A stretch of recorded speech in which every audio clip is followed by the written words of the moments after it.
but it was stuck to something. So he gave it a good, hard jerk, and it came off in his hand. That sounds sus. Then he heard something groan and scamper away. Also sus. The boy took the dough into the kitchen and showed it to his mother. "It looks nice and plump," she said. "I'll put it in the soup and we'll have it for the supper." That night his father carved the dough into 3 pieces. Oh, this page turning is too loud. That's okay. And they each had a piece. Then they did the dishes, and when it got dark, they went to bed. The boy fell asleep almost at once, but in the middle of the night, a sound awakened him.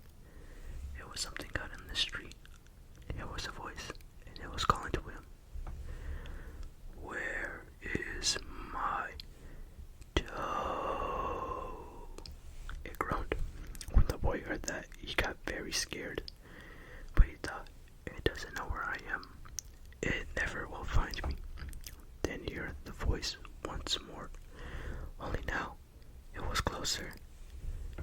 "Where is my dough?" It groaned.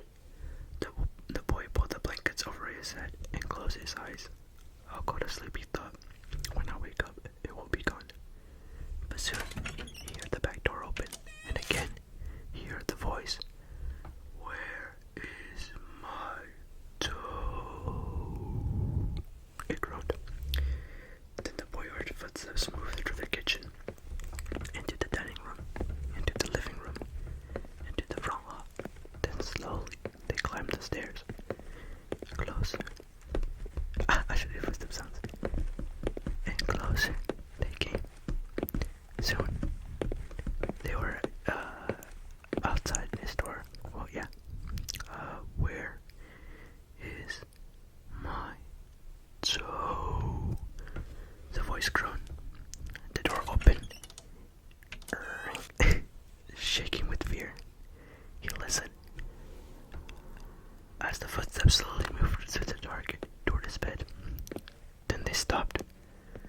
"Where is my dough?" The voice groaned. At this point, okay, it's giving me instructions. The big dough also has another ending.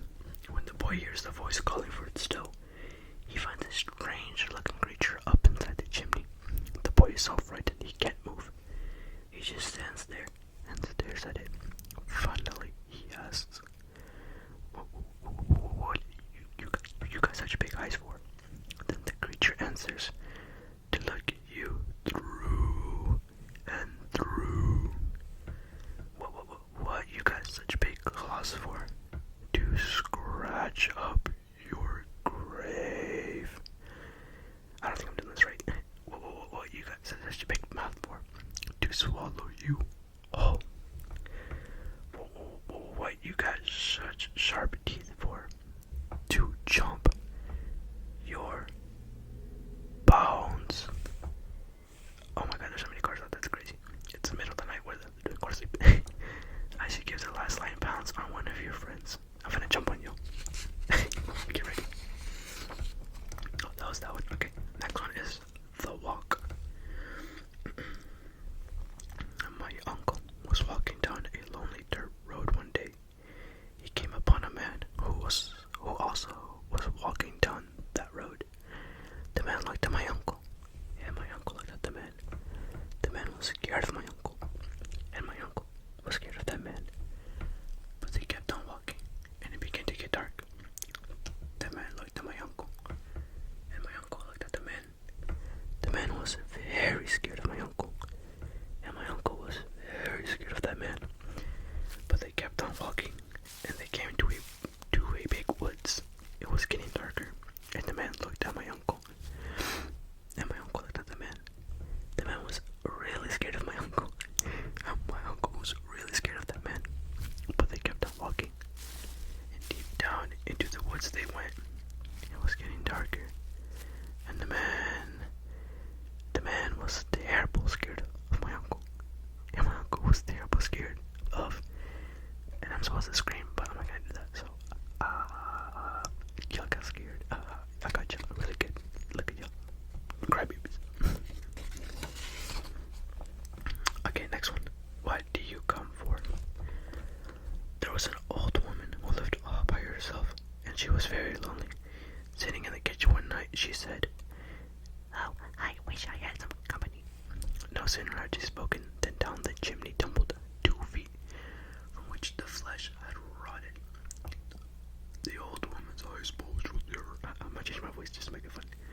Then 2 legs dropped to the earth and attached themselves to the feet. Then a body tumbled down. Then 2 arms and a head. As the old woman watched, the parts came together into a great, gangling man. The man danced around and around the room. Faster and faster he went. Then he stopped and looked into her eyes. "What do you come for?" she asked in a small voice that shivered and shook. Oh, I'm doing it. What do you come for? "What do I come for?" he said. "I come for you." I was supposed to yell that, so I'm not gonna do that, but that was kind of funny. Next one's called Me Die Do D Walker. I kind of sound like an old man, so I'm gonna keep that up. There was I can't do an old man, bro. I wish I was good at impressions. There was a haunted house where every night a bloody head fell down the chimney. They like chimneys in the stories. At least that's what people said. So nobody would stay there overnight. Then a rich man offered $200 to whoever would do it, and this boy said he would try if he could have his dog with them. So it was all settled. The very next night, the boy went to the house with his dog. To make it more cheerful, he started a fire in the fireplace. Then he sat in front of the fire and waited, and his dog waited with them. I can almost swear there's like a helicopter outside. It's crazy, bro. For a while, nothing happened, but a little after midnight, he heard someone singing softly and sadly off in the woods. The singing sounded something like this: "Me die do D Walker." It's just somebody singing, the boy told himself. But he was frightened because there was a helicopter outside IRL. Then his dog answered the song. Softly and sadly, it sang, "Lynchy, what the fuck? Lynchy, kinchy, golly, molly, dingo, dingo." The boy could not believe his ears. What is bro yapping about? His dog had never uttered a word before. Then a few minutes later, he heard the singing again. Now it was closer and louder, but the words were the same. "Me die do D Walker." This time the boy tried to stop his dog from answering. He was afraid that whoever was singing would hear it and come after them. But his dog paid no attention, and again it sang, "Lynchy, kinchy, golly, molly, dingo, dingo." Hey, what the fuck is this story? A half hour later, the boy heard the singing again. Now, it was in the backyard, and the song was the same. "Me do D Walker." I think I said rock, I don't know. Again, the boy tried to keep his dog quiet, but the dog sang out louder than ever. "Lynchy, kinchy, golly, molly, dingo, dingo." Soon, the boy heard the singing again. Now it was going down the chimney. "Me die do D Walker." The dog sang right back, "Lynchy, kinchy, golly, molly, dingo, dingo." Then suddenly a bloody head fell out of the chimney. It missed the fire and landed right next to the dog. The dog took one look and fell over, dead from fright. The head turned and stared at the boy. Slowly, it opened its mouth, and y'all got scared. Oh, I think this one's a poem. Okay, next one. A man who lived in Leeds. Some say this rhyme doesn't mean anything. Others are not so sure. Okay, so we're gonna start rhyming bars. There was a man who lived in Leeds. He filled his garden full of seeds, and when the seeds began to grow, it was like a garden filled with snow. But when the snow began to melt, it was like a ship without a belt. And when the ship began to sail, it was like a bird without a tail. And when the bird began to fly, it was like an eagle in the sky. And when the sky began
crossed the road. Suddenly, they saw something crawl out of the field and stand up. It looked like a man, but in the dark, it was hard to tell for sure. Then it was gone, but soon it appeared again. It walked halfway across the road. Then it turned around and went back into the field. Then it came out a third time and started towards them. By now, Ted and Sam were scared, and they started to run, and they started running. But when they finally stopped, they decided they were being foolish. They weren't sure what had scared them, so they decided to go back and get a better look. Dummies, stupid idiots. Pretty soon they saw it. It was a fucking GMC fucking Sierra running at them. Pretty soon they saw it, for it was coming to meet them. It was wearing black pants, a white shirt, and black suspenders. Bro, people, there's fucking NASCAR happening outside. Sam said, I'm going to try to touch it, and then we'll know if it's real. What an idiot. He walked up to it and peered into its face. It had bright, penetrating eyes sunk deep into its head. It looked like a skeleton. Ted took one look and screamed.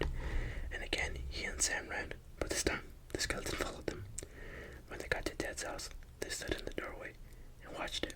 It stayed out in the road for a while. Then it disappeared. A year later, Ted got sick and died. Toward the end, Sam sat up with him every night. The night Ted died, Sam said he looked just like the skeleton. Crazy. Alright, next one. Cold as clay. I kinda like that. That sounds like a nice song or something. Me personally. A farmer had a daughter for whom he cared more than anything on earth. She fell in love with a farmer named Jim. Oh, GG, well played. But the farmer did not think Jim was good enough for his daughter. Don't they all? To keep them apart, he sent her to live with her uncle on the other side of the country. What the fuck? Soon after she left, Jim got sick and he wasted away and died. Everyone said he died of a broken heart. The farmer felt so guilty about Jim's death. He could not tell his daughter what had happened. She continued to think about Jim and the life they might have had together. Oh my god, this bug is hitting the microphone. The person was right. I should, yeah, whatever. One night, many weeks later, there was a knock on her uncle's door. When the girl opened the door, Jim was standing there. Your father asked me to get you, he said. I came on his best horse. Is there anything wrong? She asked. I don't know, he said. She packed a few things and they left. She rode behind him, clinging to his waist. Soon he complained of a headache. It aches. Something terrible, he told her. She put her hand on his forehead. Why? Wait, why? You are as cold as clay, she said. I hope you are not ill. And she wrapped her handkerchief around his head. They traveled so swiftly that in a few hours they reached the farm. The girl quickly dismounted and knocked on the door. Her father was startled to see her. Didn't you send for me? She asked. No, I didn't, he said. She turned to Jim, but he was gone, and so was the horse. They went to the stable to look for them, and the horse was there. It was covered with sweat and trembling with fear. Can horses sweat? I didn't know that. But there was no sign of Jim. Terrified, her father told her the truth about Jim's death. Then quickly, he went to see Jim's parents. They decided to open his grave. A train, GG. The corpse was in its coffin, but around his head, they found the girl's handkerchief. Oh, he came back from death to be with his wife. Okay, next one. The White Wolf. That sounds like a cool, I don't know, Native American nickname or something. The timber wolves around French Creek had gotten out of hand. There were so many wolves, the farmers could not stop them from killing their cattle and sheep. So the state put a bounty on them. It would pay a hunter $10 for every wolf pelt he turned in. A butcher in town named Bill Williams thought that was pretty good money. He stopped working as a butcher and started killing wolves. He was good at it. Every year he killed over 500 of them. Damn, he was ballin'. Like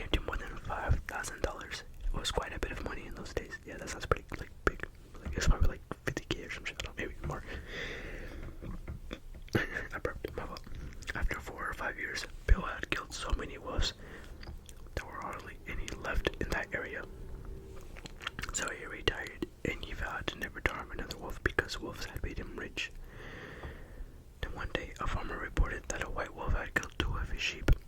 He had a shot at it, and it hit it, but the bullets didn't have any effect. Soon, that wolf was seen all over the countryside, killing and running, but nobody could stop it. One night, it came into Bill's yard and killed his pet cow. That's fucked up. Bill forgot about his decision never to harm another wolf. He went into town the next morning and bought a young lamb for bait. Then he backed off about 50 yards and sat under another tree. With his gun in his lap, he waited. When Bill didn't come back, his friends started looking for him. Finally, they found the lamb. It was still tied to the tree. It was hungry, but it was alive. Then they found Bill. He was still sitting against the other tree, but he was dead. His throat had been torn open, but there was no sign of a struggle. His gun hadn't been fired, and there were no tracks in the soil around him. As for the white wolf, he was never seen again. He got caught. Well played, Bill. Next one, the haunted house. I personally really like haunted houses. I wish I could go to more. Maybe this year. I don't know. One time, a preacher wanted to see if he could buy a haunt to rest at a house in a settlement. The house had been haunted for about 10 years. Several people had tried to stay there all night, but they always would get scared out by the haunt. So this preacher took his Bible and went to the house, went on in, built himself a good fire, and lit a lamp, sat there reading the Bible. Then just before midnight, he heard something up in the cellar, walking back and forth, and back and forth. Then it sounded like somebody was trying to scream and got choked off. Then there was a lot of thrashing around and struggling. And finally, everyone got quiet.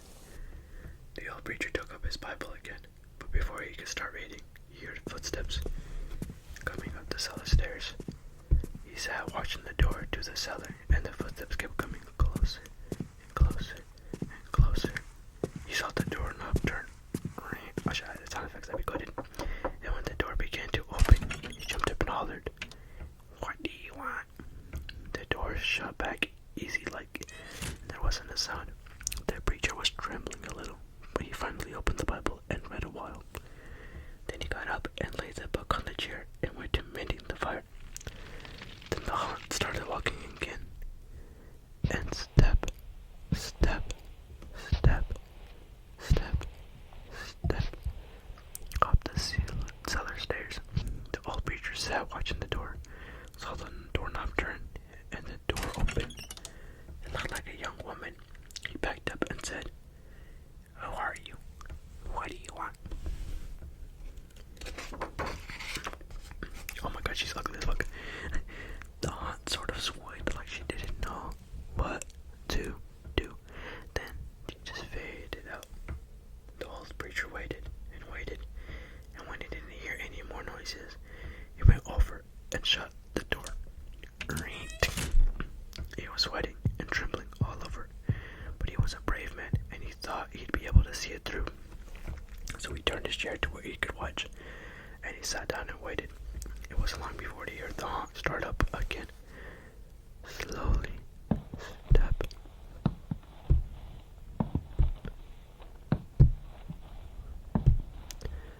closer, closer, step, step.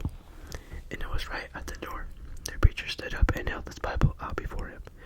Then the knob slowly turned, and the door opened wide. This time, the preacher spoke quiet like. He said, "In the name of the Father, and the Son, and the Holy Ghost, who are you, and what do you want?" I don't know, I give like a country accent. The haunt came right across the room, straight to him, and took hold of his coat.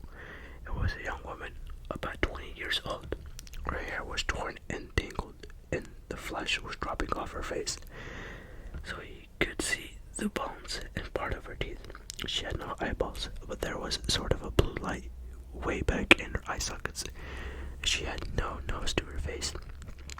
Then she started talking. It sounded like her voice was coming and going with the wind blowing. She told how her lover had killed her for her money and buried her in the cellar.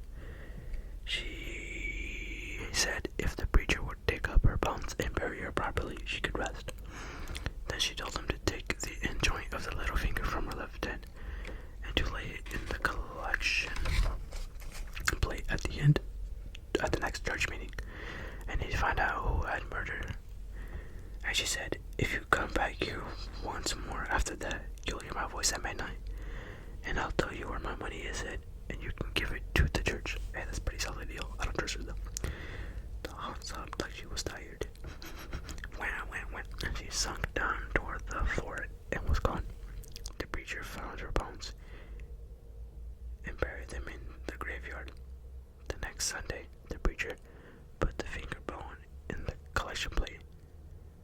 When a certain man happened to touch it, it stuck to his head. Then I jumped up and rubbed and scraped and tore out the bone, trying to get it off. Then he went to screaming like he was going crazy. Well, he confessed to the murder, and they took him on to jail.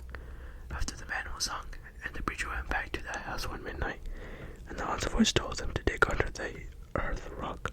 He did, and he found a big sack of money. And where the haunt had held onto his coat, the print of those burnt bony fingers was burned right into the cloth. It never did come out. Okay. Yeah, I'm gonna try to go a bit before it because I want to read like a few more stories. But I want to try to get out of this like paranormal section really. I should like this one. This one sounds cool. They eat your eyes. They eat your nose. There are scary stories about all kinds of things. Okay, so these are like creatures, I guess. A song one, I'll skip it. A song one again, I'll skip it. Okay. I don't like the title of that one. Okay, this one's nice. Oh, that one's funny. Alligators. Do you prefer alligators or crocodiles? People that rev in their engines for no reason, bro. It's middle of the night. Go to sleep, bro. Go home. What are y'all doing, bro? Alligators. A young woman in town married a man from another part of the country. He was a nice fellow, and they got along pretty well together. There was only one problem. Every night he'd go swimming in the river. That's fucking terrifying. Sometimes he would be gone all night, and she would complain about how lonely she was. The couple had 2 young sons. As soon as the boys could walk, their father began to teach them how to swim. And when they got to be old enough, he took them swimming into the river at night. Often, they would stay there all night long, and the young woman would stay home all by herself. After a while, she began to act in a strange way. At least, that is what the neighbor said. They told them that her husband was turning into an alligator, and that he was trying to turn the boys into alligators. Everybody told her there was nothing wrong with the man taking his son swimming, but in the middle of the night is kind of crazy. That was a natural thing to do. And when it came to alligators, there just weren't any nearby. Everybody knew that. Early one morning, the young woman came running into town from the direction of the river.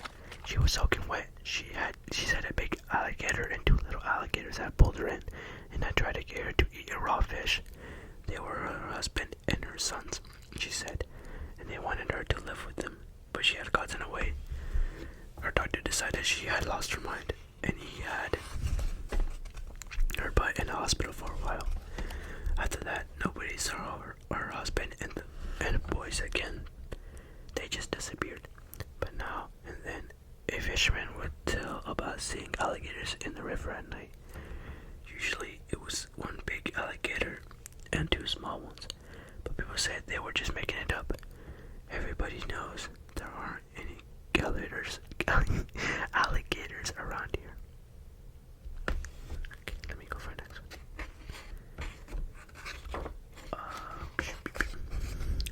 Okay, last one, guys.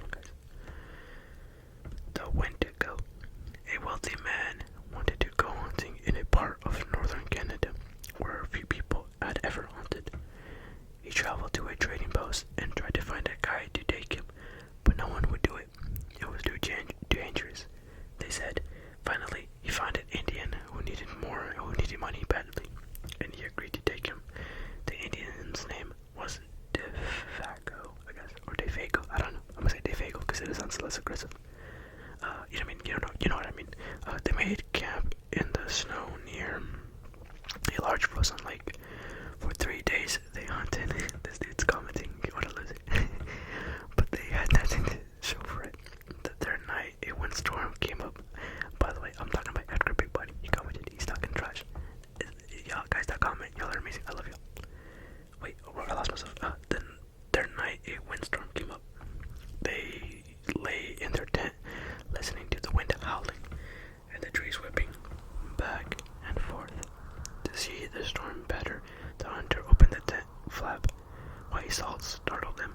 There wasn't a breath of air stirring, and the trees were standing perfectly still.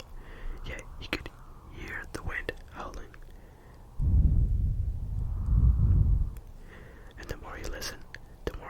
as if we were calling Devago's name. Devago, it called. Devago. I must be losing my mind, the hunter thought.